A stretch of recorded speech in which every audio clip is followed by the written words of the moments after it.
አመለካከት ረቂቅ የአእምሮ ተግባር ነው። አካላችን አይን እንዳለው ሁሉ አእምሮአችንም አይን አለው፣ የሐሳቡን ዓለም የሚያይበት።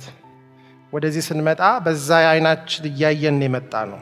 በየት በኩል ሊሄድ ብለን በዚህ በኩል ይዘጋጋል የሚለውን እናይና የማይዘጋጋ በመሰለን ኢማጂኔሽናችን በነበረ መንገድ እንመጣለን።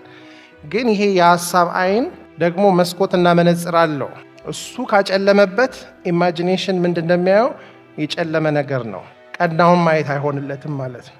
ስለዚህ አንዳንድ ጊዜ ሰዎች ኢማጂኔሽናቸው በጣም ፓወርፉል ሆኖ አቲቲዩዳቸው ግን ኔጌቲቭ ከሆነ ያ ፓወርፉል ኢማጂኔሽን የሚያየው ነገር አሉታዊ ወይም ደግሞ ኔጌቲቭ ይሆናል። አንዳንድ ጊዜ ሰዎች ኢማጂኔሽን በጣም ፓወርፉልም ሆኖ አይናቸው ግን መነጽራቸው ማማረርና ነገሮችን አበላሽቶ ማየት ከሆነ ኢማጂኔሽን ዕዳ ይሆናል። ይሄ አመለካከት መመልከት ሳይሆን እንዴት የምንመለከትበትን የአእምሯችንን መነጽር እየቃኘን ነው። ስለዚህ በተለይ ብዙ አይነት አመለካከቶች አሉ። ሁሉም አመለካከቶች ግን ባለፈው እንዳልነው ወይ ፖዚቲቭ ናቸው ወይ ኔጌቲቭ ናቸው። በጉዞ ላይ ያሉ አመለካከቶች አሉ። እነሱ ወላዋይ የትኛው ልሁን እዛኛው የሚለውና ግዴለሽ ምንም ማተር ለማያደርግ ነገር ያለን ኢንዲፍረንት የሆነ አቲቲዩድ ወይም አመለካከት አለ። አዎንታዊ አመለካከቶች፣ አንደኛው አመለካከቶቻችንን የሚቀርጸው ነገር ምንድን ነው? አቅርቦትና ፍላጎት ላይ ያለን እይታ አመለካከታችንን ወደ አሉታዊ ወይም አዎንታዊ የማዘንበል ባህሪ ያለው።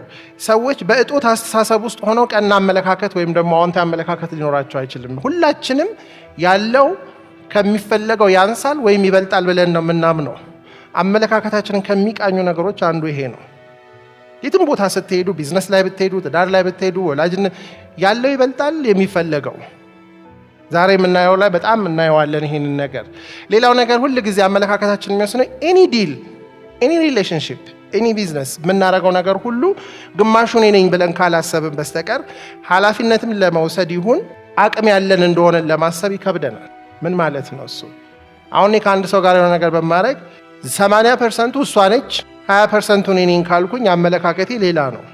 አይ 80% እኔ ነኝ ብዬ ደግሞ ቤቱን ከሞላሁትም አመለካከቴ ይቀየራል።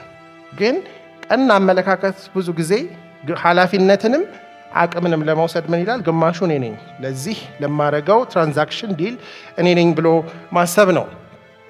ሌላው ነገር ምንድነው? እሱ ይሄ ፓራዶክስ የሚመስል የረካ ግን ያልጠገበ ወይም ያልሞላ ባለን ነገር መርካት፣ የሌለንን ነገር ግን አውቀን መሳብ ወይም ስትሬች ማድረግ፣ ይሄ ፉልፊልድ በት ኖት ፉል። አንዳንድ ጊዜ ሰዎች ባላቸው ነገር ላይ ሲወሰኑ የሚኖራቸው አመለካከት ምንም የለኝም ብለው ደግሞ እንዳላገኘ ያገኙትን ሲያግበሰብሱ የሚኖረው አመለካከት ይለያያል። ስለዚህ ይሄ ግሮዝን የሚፈጥር አመለካከትን በሌላ አቅጣጫ አዎንታዊ የሚያደርግ ነገር ነው። ሶስተኛው ባለፈው በደንብ አንስቼዋለሁ ይመስለኛል። ሁል ጊዜ በህይወታችን መጥፎ ነገሮች ይኖራሉ።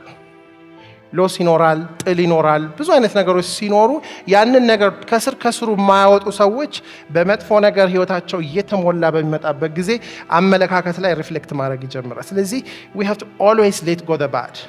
በህይወታችን ውስጥ ሰዎች ያስቀይሙናል፣ ያሰብነው አይሟላም፣ ፌል እናደርጋለን፣ ቃላችንን መጠበቅ አንችልም፣ ብዙ ነገር እንሆናለን። ግን ያን ነገር እያስተካከልን ይሄ ፎርጊቪንግ የሚለው ነገር አስኪንግ ፎርጊቭነስንም ይጨምራል። ቱ ዌይ ስትሪት ነው። በይቅርታ ይቅር ማስቀረት ማለት ነው መጥፎውን። አምስተኛው ነገር ጥሩ ደግሞ እንዲፈስ ወይም ደግሞ እንዲቀጥል ማድረግ፣ ይሄ መስጠት ነው። ሁላችንም ልንሰጥ የምንችለው ብዙ ነገር አለን። አንዳንድ ጊዜ ሳናስበው በመቀበል ሜንታሊቲ ውስጥ ስንገባ አመለካከታችን ሁል ጊዜ የበታች ያደርገናል። ሰዎች ላይ ብሌም የማድረግ ነገር ውስጣችን ይፈጠራል። አመለካከታችን በተቀባይነት ብቻ ከሆንን አስቸጋሪ ነው። ሁሌ ደግሞ ሰጪዎች ከሆንን ደግሞ አመለካከታችን በሌላ መንገድ ይቀረጻል። ስለዚህ መስጠትና መቀበልን የህይወት እውነታ ማድረግ። መስጠት በእርግጥ ደግነት ነው የሚጠይቀው፣ መቀበል ግን ትህትና ይጠይቃል። አንዳንድ ጊዜ ሰዎች የሚሰጧችሁ ነገር ማንነታችሁን የነኳችሁ ሁሉ ሊመስላችሁ ይችላል። ግን ሰዎች ደግነታቸውን እንዲያሳዩ ካልፈቀድን መስጠትን እየከለከልን ነው። ባለመስጠትም ልንከለክል እንችላለን፣ ባለመቀበልም ልንከለክል እንችላለን። በእርግጥ መቀበል ትህትና ይጠይቃል፣ መስጠት ደግነት እንደሚጠይቀው ሁሉ ይህንን ፕሮግራም ስናስብ ሰምተን ሀሳብ እንድንሄድ ሳይሆን እንድንተዋወቅ፣ እንድናወራ፣ የማናውቀውን 2-3 ሰው አውቀን በሰዎች ኢንተረስትድ እንድንሆን ብዙ ጊዜ ፈረንጅ ሀገር አንዱ ያየሁት ነገር እከሌ ይባላል ስማቸውን ይነግሯቸዋል፣ ጠበቅ አድርገው ይጨብጧቸዋል። ምንድነው የምሰራው? እንዲህ ነው የምሰራው፣ እዚህ ነው። በአንድ ጊዜ የሚዘረግፉት ነገር እኛ ገበና የምንለውን ነው ማለት ትጅስ ዱዳት እና ሲጎዳቸው አላየሁም። እኔ በጣም ይቸግረኝ ነበር። ምንድነው ምን ላረግ ነው? ከዛ ጓደኛቸው የሆኑ ሲመስሏቸው አይደሉም፣ ትውውቃችሁ ናቸው። እና እኛ መተዋወቅ ብዬ ሞያ በልብ የምንለው አለ። ይሁን ሞያ በልብ ይሁን፣ እንግዲህ ልብ ውስጥ ኩሽና ካለ ችግር የለውም። ግን ሪሊ እዚህ ቦታ ላይ አንዱ ምንድነው ፎርስ ካሚንግ ሆነን ሰዎች ላይ ኢንተረስትድ ሆነን ምን ሰራውን ማሳወቅ። ምናልባት በጣም የምትፈልጉትን ነገር የሚሰራ ሰው አጠገባችሁ ቡና እየጠጣ ነው።